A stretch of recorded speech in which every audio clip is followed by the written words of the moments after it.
யோவேல் 2:26 நீங்கள் சம்பூரணமாக சாப்பிட்டு திருப்தி அடைந்து உங்களை அதிசயமாய் நடத்தி வந்த உங்கள் தேவனாகிய கர்த்தருடைய நாமத்தை துதிப்பீர்கள். என் ஜனம் ஒருபோதும் வெட்கப்பட்டு போவது இல்லை. ஆமென். நீங்கள் சம்பூரணமாய் சாப்பிட்டு திருப்தி அடைந்து உங்களை அதிசயமாய் நடத்தி வந்த தேவனை, ஆமென், உங்கள் இருதயம் அதிசயப்பட்டு பூரிக்கும். ஆமென். ஏன்னா அவர் உங்களை திருப்தி அடைய செய்வார்.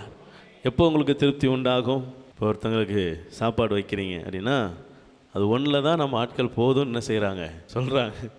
வேறு எதுலேயும் போதுன்ற வார்த்தை யாருக்கும் என்ன செய்ய மாட்டேங்கி, அறவே மாட்டேங்கி.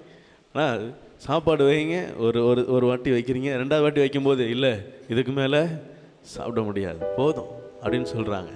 ஸோ ஆண்டவர் சொல்கிறாரு, வாழ்நாள் முழுவதும் நீங்கள் போதும்னு சொல்கிற அளவுக்கு உங்களை என்ன செய்வார், திருப்தியாக்கி நடத்துவார். ஆமென்.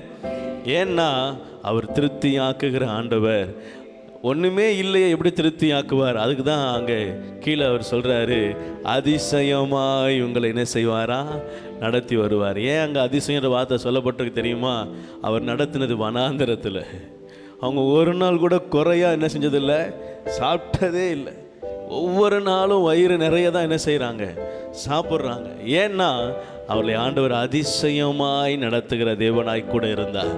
அல்லேலூயா. ஆமென். 2026 இந்த முதல் மாதத்தில் ஆண்டவர் சொல்கிறாரு, இந்த வருடம் முழுவதும் உங்களை திருப்தியாக்கி நடத்துவேன். அல்லேலூயா.